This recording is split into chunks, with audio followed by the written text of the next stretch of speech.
സംസ്ഥാനത്തെ ബാലാവകാശ ലംഘന കേസുകളിൽ പലതിലും തുടർ നടപടികൾ ഉണ്ടാകുന്നതിൽ കാലതാമസമെന്ന് സാന്ത്വന സാജു റിപ്പോർട്ട് ചെയ്യുന്നു. ഫസ്റ്റ് റൗണ്ട് റിപ്പോർട്ട് ബന്ധപ്പെട്ട വകുപ്പുകൾക്ക് കൈമാറിയ കേസുകളിലാണ് തുടർ നടപടി വൈകുന്നത്. നടപടി സ്വീകരിച്ച നിശ്ചിത ദിവസത്തിനകം റിപ്പോർട്ട് നൽകാൻ നിർദ്ദേശിക്കാറുണ്ടെങ്കിലും റിപ്പോർട്ട് ലഭിക്കാനും വൈകുകയാണ്. കഴിഞ്ഞ വർഷത്തെ ബാലാവകാശ കമ്മീഷൻ വാർഷിക റിപ്പോർട്ടിലാണ് ഇക്കാര്യങ്ങളൊക്കെ തന്നെ വിശദമാക്കുന്നത്. പോക്സോ കേസുകളിൽ അടിയന്തര നടപടികൾ ഉണ്ടാകുന്നുണ്ടെന്ന് ബാലാവകാശ കമ്മീഷൻ ചെയർമാൻ റിപ്പോർട്ടിനോട് പറഞ്ഞു.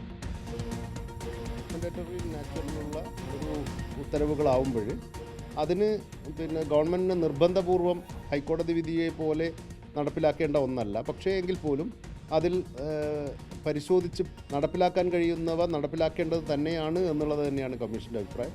നമ്മളിപ്പോൾ ആക്ഷൻ ടേക്കൺ റിപ്പോർട്ട് എടുത്ത് നോക്കുമ്പോൾ ഏറെക്കുറെ പ്രശ്നങ്ങളും പരിഹരിക്കപ്പെട്ടതായിട്ട് കാണുന്നുണ്ട്. റിപ്പോർട്ടുകൾ യഥാസമയം സമർപ്പിക്കാൻ കഴിയാത്ത അല്ലെങ്കിൽ സമർപ്പിച്ചിട്ടില്ലാത്ത വിഷയങ്ങളൊക്കെ കുറച്ച് പെൻഡിങ് ഉണ്ട്.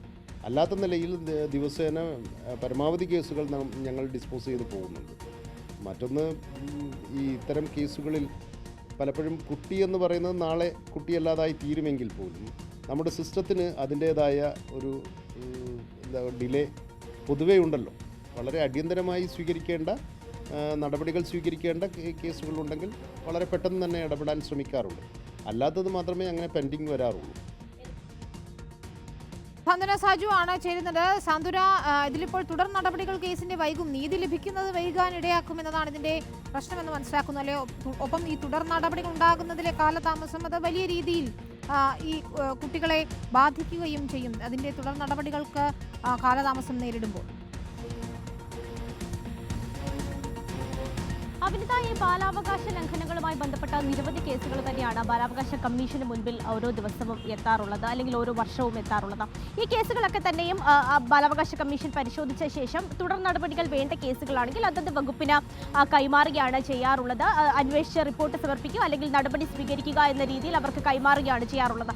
പക്ഷേ ഇത്തരത്തിൽ കൈമാറുന്ന അതത് വകുപ്പുകൾക്ക് കൈമാറുന്ന പല കേസുകളിലും കൃത്യമായ സമയത്തിനുള്ളിൽ തന്നെ അല്ലെങ്കിൽ നിശ്ചിത സമയത്ത് ഇത് തീർപ്പാക്കണമെന്ന് പറഞ്ഞു കൊടുത്താൽ പോലും കൃത്യമായി നടപ്പാക്കാത്ത ഒരു സാഹചര്യം സംസ്ഥാനത്ത് നിലനിൽക്കുന്നുണ്ട് എന്നുള്ളത് തന്നെയാണ് വിനിത ഇതിലെ ഏറ്റവും പ്രധാനപ്പെട്ട കാര്യം. വിനിത സൂചിപ്പിച്ചതുപോലെ തന്നെ കാലതാമസം ഉണ്ടാകുന്നതിനനുസരിച്ച് ഈ ചെറിയ കുട്ടികളാണ് ബാലാവകാശ കമ്മീഷന് മുന്നിൽ വരുന്ന കേസുകളാണ്. അതുകൊണ്ട് തന്നെ അവർക്ക് നീതി ലഭിക്കുന്ന സമയവും കഴിഞ്ഞു പോകുന്നു എന്നുള്ളതാണ് ഇതിലെ ഏറ്റവും പ്രധാനമായി നമ്മൾ എടുത്തു പറയേണ്ടത്. പക്ഷേ ബാലാവകാശ കമ്മീഷൻ ചെയർമാനോട് നമ്മൾ സംസാരിക്കുമ്പോൾ അദ്ദേഹം പറയുന്ന പ്രധാനപ്പെട്ട ഒരു കാര്യം, ഇതാണ്ട് ഓരോ വർഷവും ബാലാവകാശ കമ്മീഷന് മുന്നിൽ വരുന്ന കേസുകളിൽ 5% കേസ് പോക്സോ കേസുകളാണ് ഉണ്ടാകാറുള്ളത്. ഇത്തരം കേസുകളിൽ അടിയന്തരമായി തന്നെ നടപടി എടുത്തു പോകുന്നതാണ് ബാലാവകാശ കമ്മീഷന്റെ പതിവ്. പക്ഷേ മറ്റ് കേസുകളിൽ കാലതാമസം ഉണ്ടാകുന്നതാണ്. ഇപ്പോൾ എന്തായാലും ഈ ഒരു കഴിഞ്ഞ വർഷം ഇവർ സമർപ്പിച്ച ഒരു ഓഡിറ്റ് റിപ്പോർട്ടിൽ തന്നെയാണ് ഇക്കാര്യം വ്യക്തമാക്കുകയും ചെയ്യുന്നത്. ഇങ്ങനെ കാലതാമസം ഉണ്ട് എന്ന്. ഏതൊക്കെ വകുപ്പുകളാണ് ഇത്തരത്തിൽ കാലതാമസം വരുത്തുന്നത് എന്നുള്ള കാര്യം നിലവിൽ എന്തായാലും സർക്കാരിനെ അറിയിച്ചിട്ടുണ്ട്. ആ വകുപ്പുകളുടെ ലിസ്റ്റ് സർക്കാരിന് കൈമാറിയിട്ടുണ്ട്. അതുകൊണ്ട് തന്നെ ഉടൻ അവർക്ക് നടപടി എടുക്കേണ്ടി വരുമെന്നത് തന്നെയാണ് വിനിത നമുക്ക് ഈ കാര്യവുമായി ബന്ധപ്പെട്ട് മനസ്സിലാവുന്നത്. ശരി, സാന്ത്വനയാണ് വിവരങ്ങൾ നൽകിയത്.